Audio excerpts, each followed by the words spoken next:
Practice differ when you're opening up with Florida State than who you've opened up with in your past 2 years?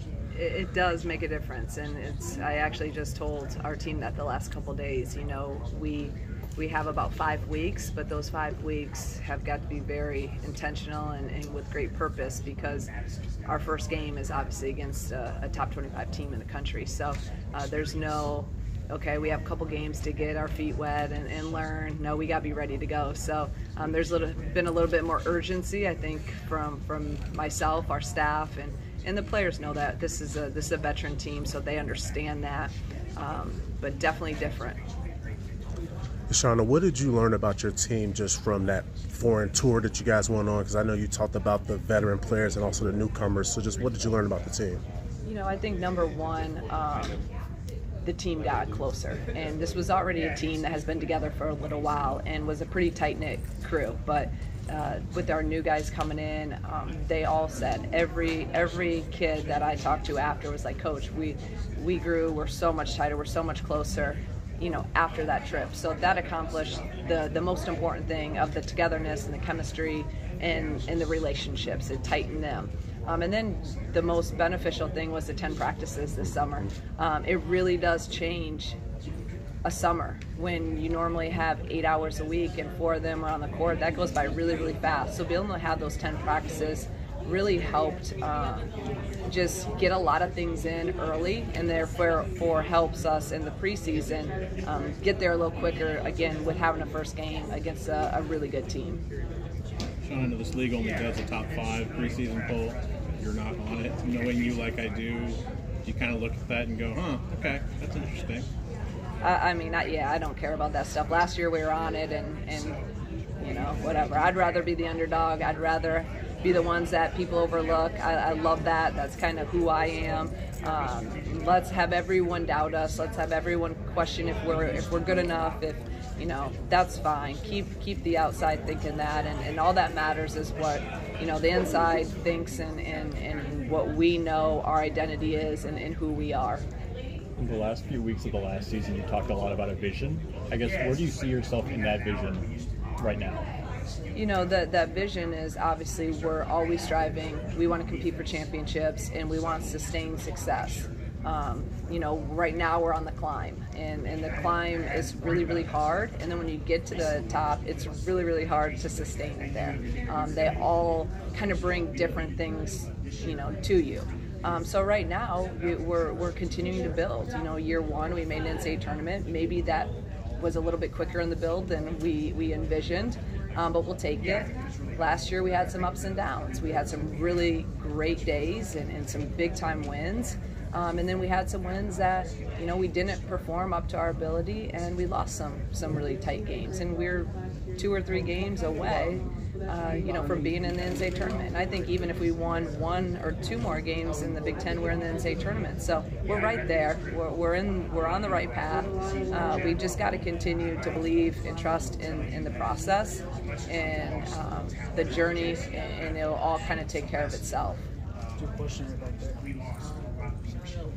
What do you think is something that separates your team from the rest of the team? Can you say that a little bit louder? What is something that separates your team from the rest of the team? That's a good question. Yeah, I just think right now with this particular team, I think the veteran leadership and experience. Experience is so critical, and something that takes time to get. Maturity comes with experience and time. They understand what it looks like on a really good day and a really big win. They understand what it looks like in those really tough days and you know, some of those really hard losses that we had. And then they understand what it takes in terms of how a response has to look in order for us to continue to grow from failure and to continue to make the climb. And so that's, you know, that's what this team is. They're a mature veteran team with some really good young pieces in there. Sean? Okay, sorry. Coach, you're talking about your younger pieces. How's Barry kind of acclimating and meshing with this team? You know, Barry's just done an unbelievable job. You know, usually, you know, when there's a freshman out there, you can see it. You know, there are most days she doesn't look like a freshman, and that's a compliment to her. She is so steady, consistent, every day, you know what you're going to get. She's picked up on stuff extremely quickly. She can play a variety of positions. I didn't want to overload her as a freshman, so I only really taught her one at first, and then she just all of a sudden is like, we didn't even really talk about it, but she's learning now, another position, and because she's a high IQ. She's so coachable and listens, and she's able to listen and apply. Some people can listen, but they're slower to apply. She's very, very unique in that she can listen and then apply stuff very quickly. So big things ahead for her, and just really happy with her growth so far. Coach, you mentioned today a little bit about your approach to building your roster out.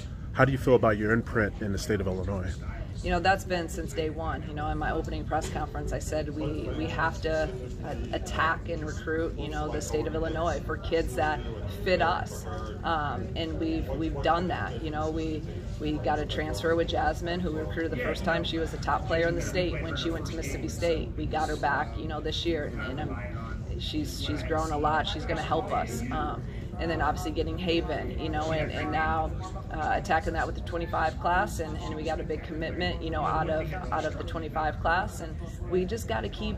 We're always going to go after the best players, but the best players that fit us. So we're not going to shy away from. We got to keep the best players that fit us home. Shauna, you mentioned earlier this morning about your schedule.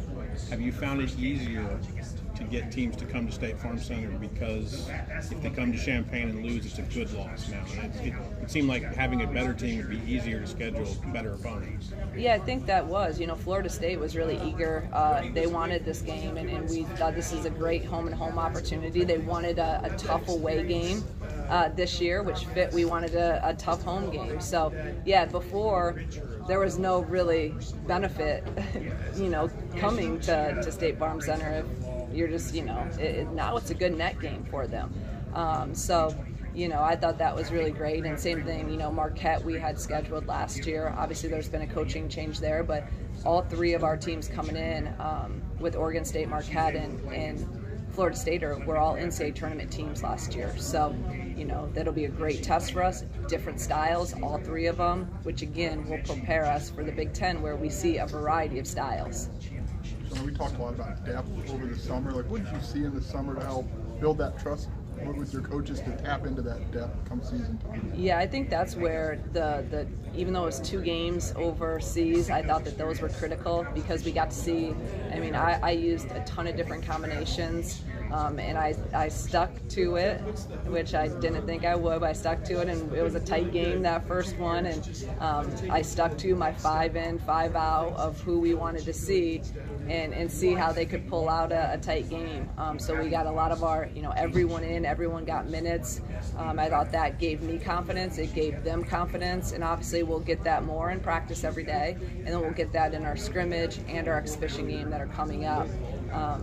But again, with our schedule and how it's front-loaded, I don't want Florida State to be experiment time. I'm going to try to experiment leading into that and be very solid and confident of who we're putting out there together, because combinations matter, leading into November 7th.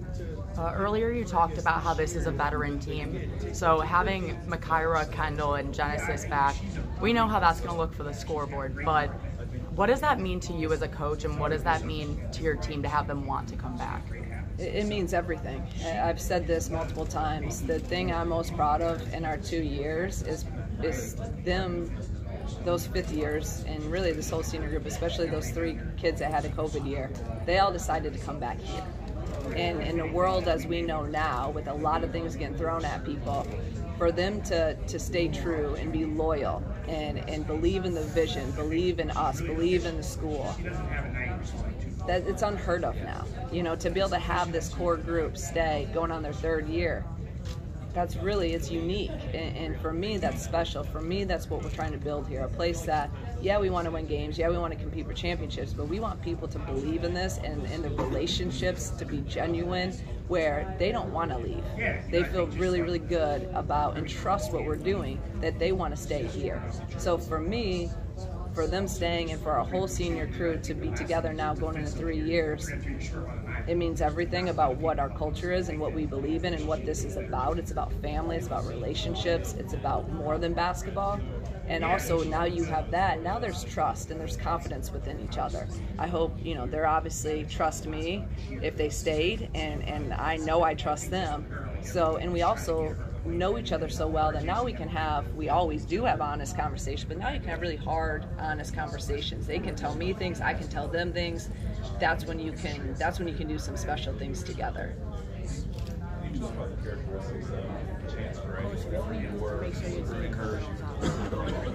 I mean, that's every day. It's every day. It's everyday mindset of that's all that matters is today. Because you can't worry about January, February, March right now. You can't worry about where you want to be if you're not taking care of the moment, of the opportunity.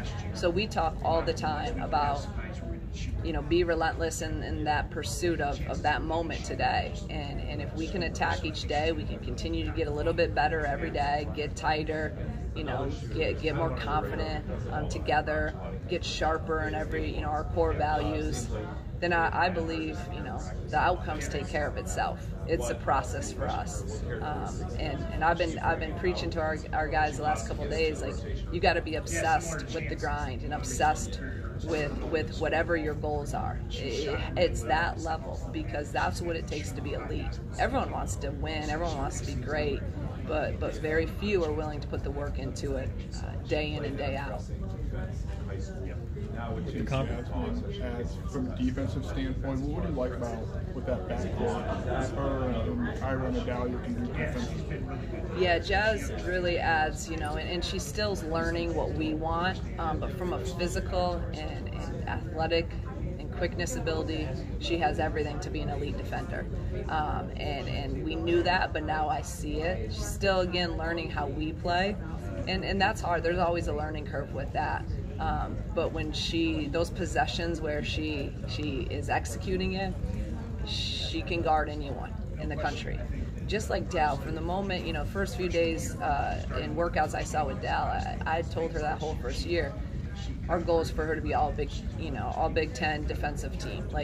So I've been in her ear for 2 years now, and I think you saw some of that at the end of last year when she guarded some of the best players on the other team and locked them up.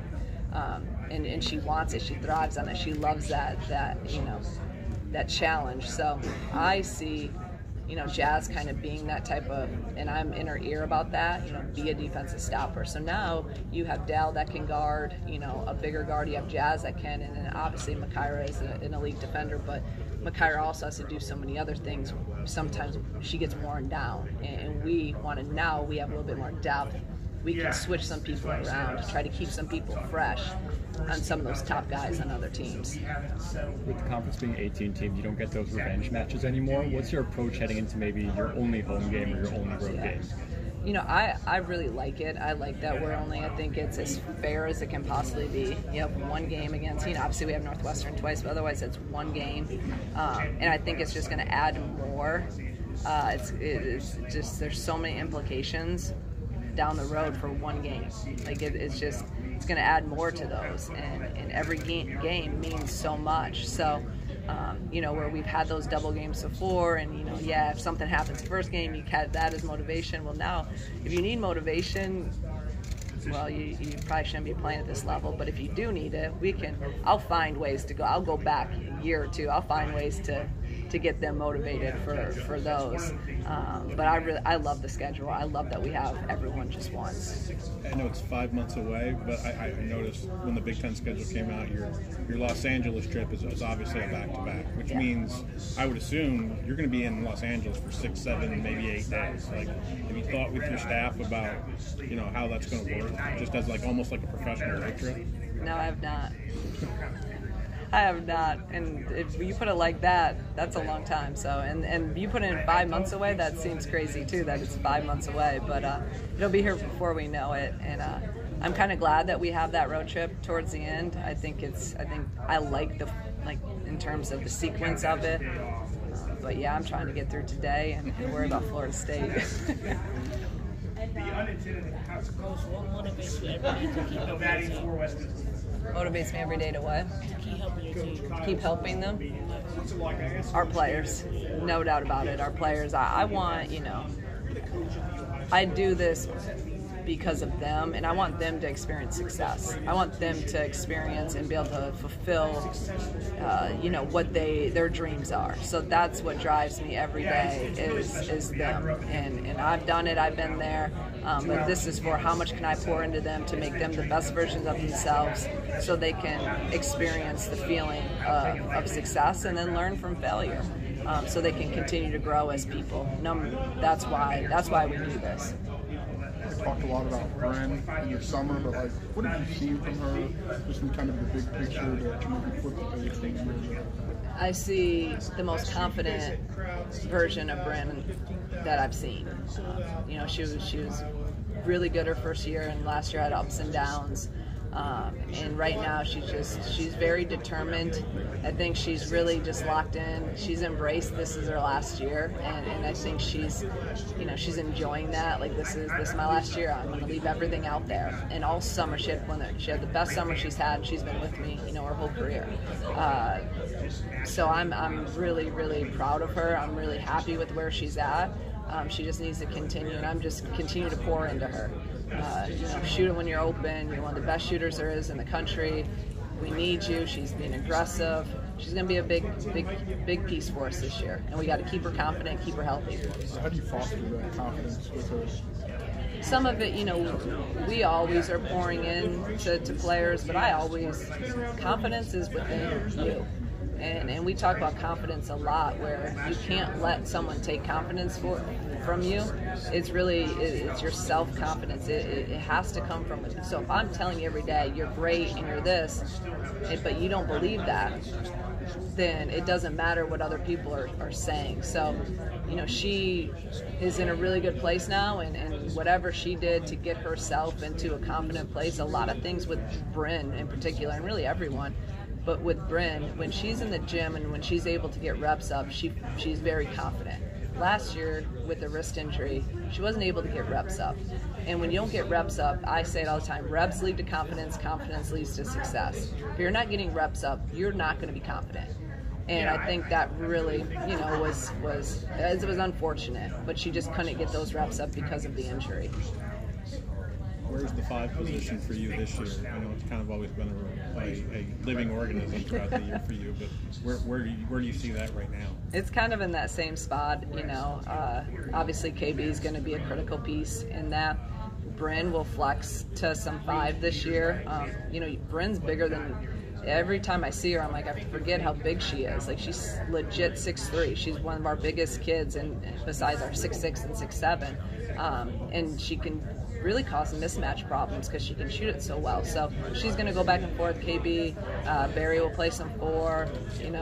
We got some new 5s that hopefully will come in and be able to help a little bit. But KB's going to play her majority of her minutes again, going from 4 to the 5 and flexing with that. Probably more so the 5 this year than where last year we flexed her more to the 4. Kendall's jump shot was a pleasant surprise over the development of last season. Is there anything maybe also surprising coming to this year that you've seen in practice? I just think that she continues to be confident in her range, in her outside game, which is something she's worked on really hard the past 2 summers, and has continued this past summer. And she went from our first year here to last year, she shot 0% from 3. And last year she shot 41% from 3. And that's unbelievable. No one does that. 0 to 41% out of your 5 player who's a true senior. So, that's the development piece. That's where, the reps, again, give confidence. And she, through her shooting programs, through individual work, through teamwork, in the summer, really developed herself and got herself to a confident place. And now I expect that to be the same this year. So now if we're playing her at the 5, and now she can pick and pop, now we can do some different things with her and spread the floor and maybe pull some of those rim protectors out. Our guards are dynamic enough that it's really going to cause problems. So we're going to look to do a little bit some different things with really going more 4 out, 1 in, pulling KB, sometimes 5 out, pulling her out a little bit, trying to get those rim protectors out. Since we are a little bit smaller per se with KB at the 5 this year, we're going to try to utilize that to our advantage on the offensive side. Such a returning core, like we've heard your voice for 2 off seasons. Like, how do you kind of keep things fresh, if that makes sense, or like keep kind of issuing different new challenges with them? Yeah, because they're sick of everything I say. So you're right on that, and you got to be. That's where another thing, in the summer I always give my assistants a big voice, and I think that's so important because they do. They start, it's like parents. You start tuning them out, and so I got to continue at times to get on them and to challenge them. You got to continue to cultivate the relationships, even though you have a good relationship. You have to continue that because that's that trust, and then you can coach them hard.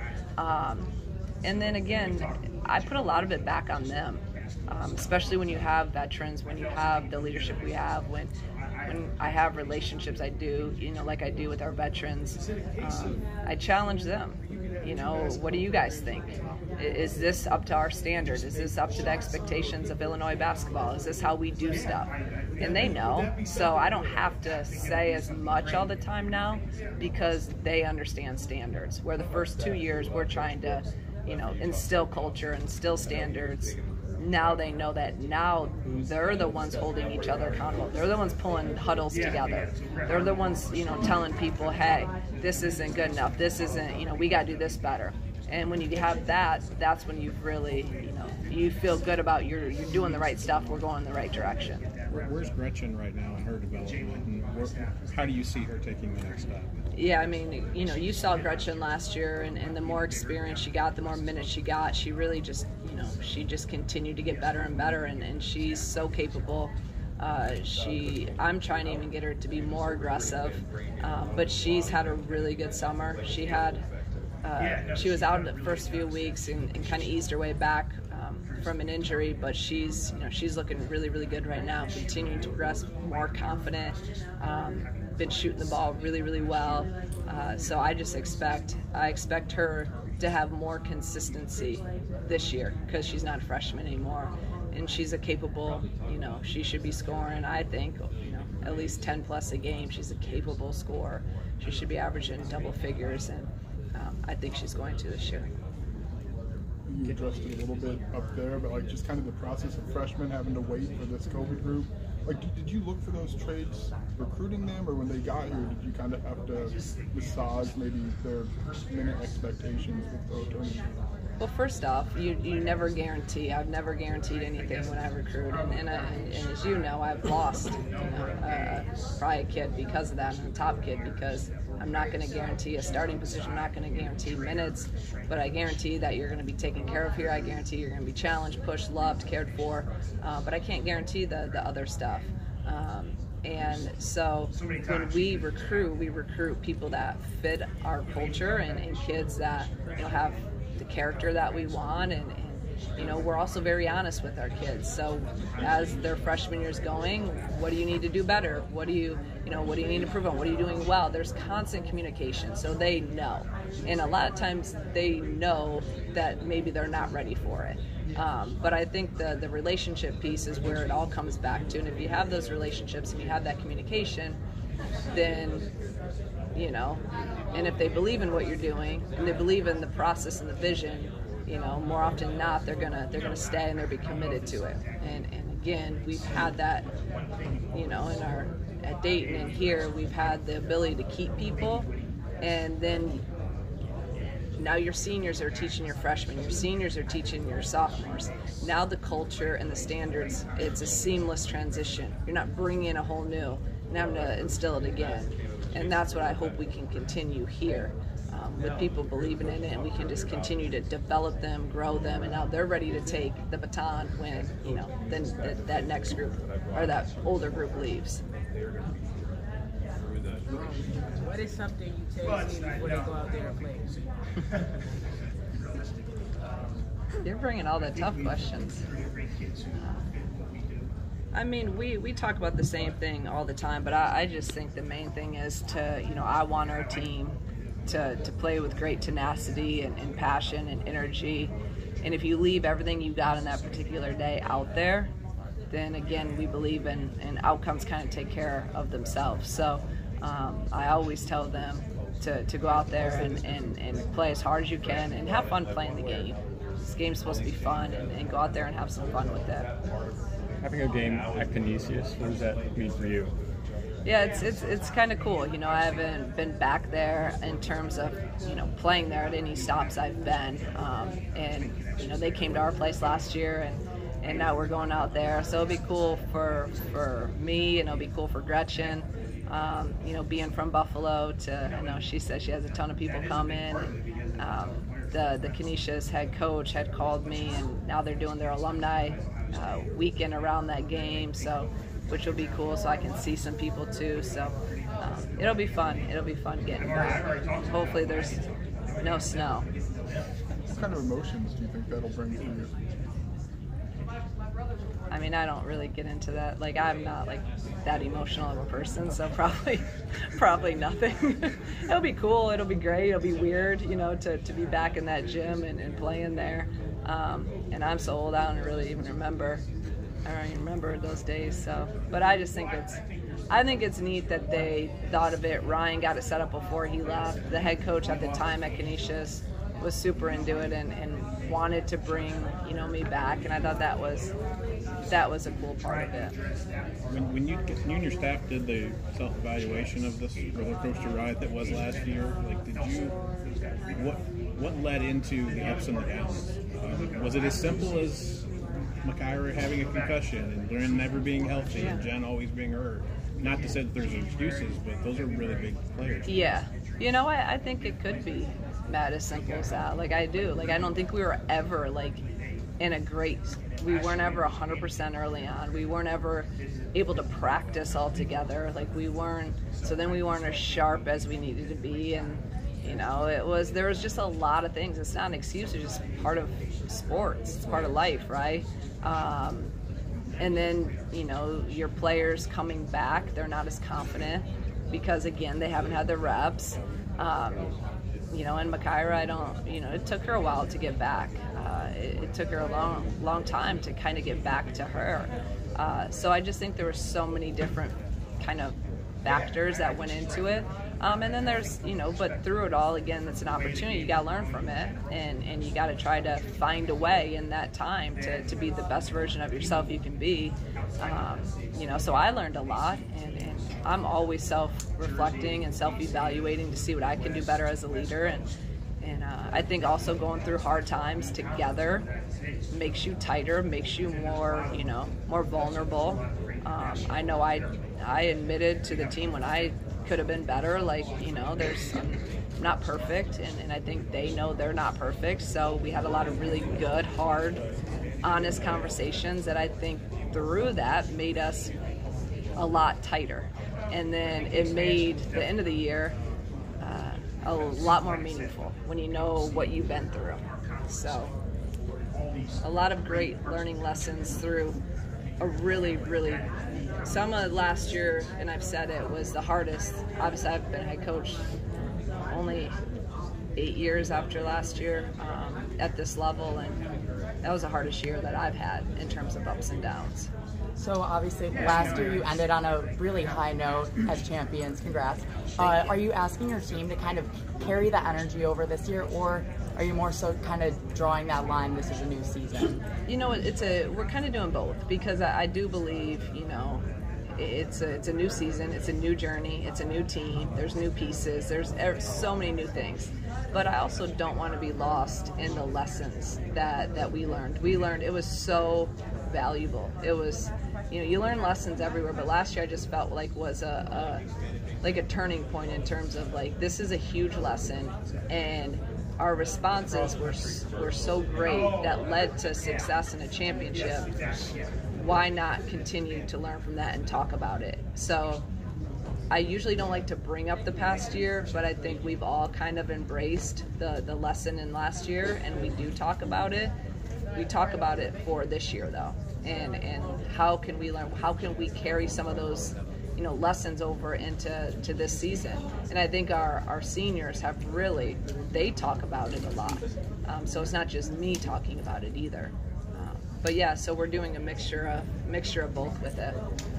Thank you guys. Thank you guys.